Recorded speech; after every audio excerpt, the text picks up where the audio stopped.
Hello everyone, this is Avi from Hamilton Physio and Rehab and Precision Physiotherapy. Today we're going to talk about if you are experiencing deep pain in a buttock area, and then that pain, there's an associated pain and discomfort in your lower back, or if the pain shoots down your thigh or down to your leg as well. You're experiencing this more often than not when you are in a seated position, if you're driving for a longer period of a time, or if you're getting up from a seated position and you feel that pain. Also, if you're experiencing this discomfort when you're changing position, so let's say you're coming out of a bathtub or getting out of a car or getting out of your recliner or your lazy boy, or if at all you are experiencing this discomfort, you just can't get comfortable seated for a period of a time, and then you almost feel the urge of constantly shifting and then moving around just because you're experiencing this almost a very deep ache around your buttock, one side or both side. So let me tell you what could this be. At times these symptoms, not necessarily, however, in most cases it could be piriformis syndrome.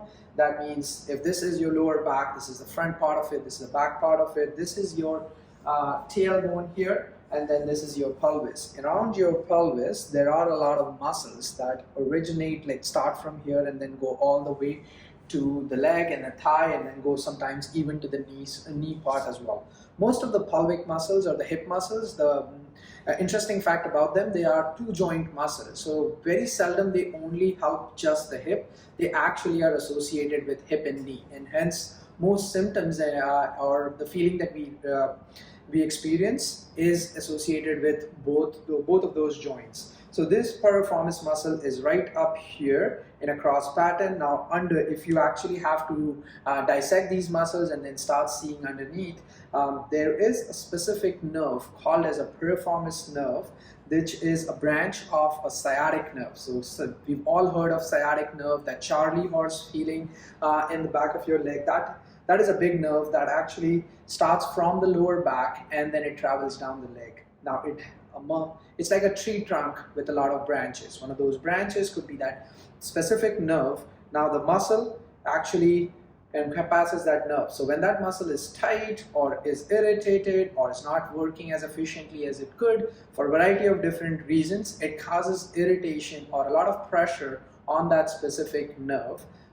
And that could cause a lot of these discomforts that I'm just talking about. So the idea would be that how can you actually take that tightness feeling away from that specific muscle, which is the piriformis muscle, and hence takes the pressure off that nerve and then start feeling a little bit better.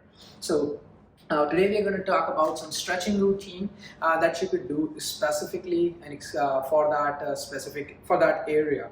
The muscle that it actually focuses on is not just the piriformis muscle, but even your glute muscles, which is medius, minimus. You don't need to know all those names, but those are some anatomical names for these muscles, which helps us in doing this sort of an action.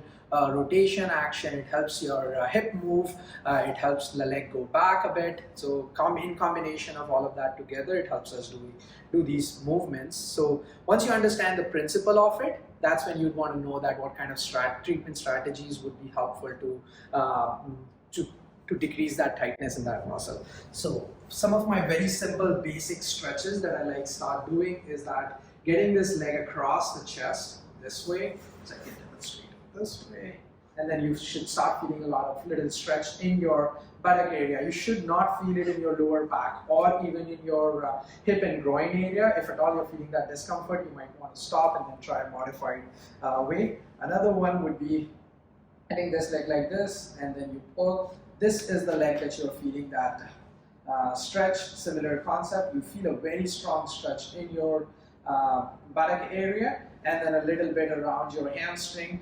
However, not anywhere further. Some people would tend to arch their back while they're doing that, so you want to be mindful of that, and you do not want that to experience. Third stretch is, I call this as a pigeon stretch. So you can have your leg like this, and then tend to go back a bit. I love this stretch.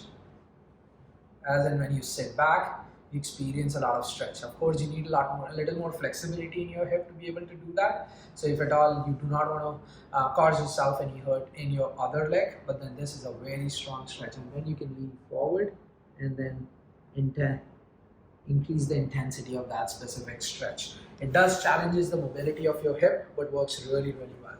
Another one is a mobility routine. So being in this sort of a position, you want to make sure that your knee is not moving. You want to make sure that your butt's not moving. The only thing that's moving is your lower leg. So you're actually causing a lot of rotation on one side, and then you're rotating on the other side. So a good tip would be to gaze your eye in front of something on a wall, and then you want to make sure that you're not moving with it, and you want to always stay focused in that direction. The mobility routine would be in this sort of a position. You can hold a block or a ball or something of that nature so that your hips are not actually going far apart from each other. That will make sure, and then you're causing a lot of rotation there, and then you rotate here. You want to try and maintain your 90-degree angle and not let it go forward or not let it go back. So these are some that you could do in laying position, and now you can do some in sitting position as well.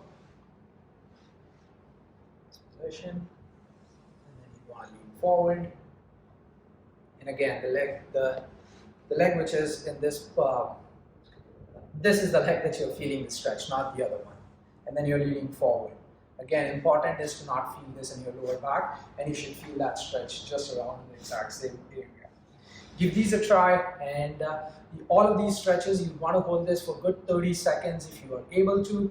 You can increase or decrease based on how you're experiencing at that spot of time, and doing 3 to 4 repetitions of this at one given spot, and then being able to do that in 3 to 5 times in a day, and you should experience some sort of a decrease in your symptoms at that point.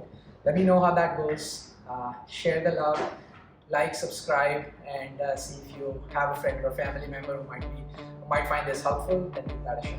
And let me know if for future, if there is any other topic that you would be interested to learn more, I'd be happy to do it.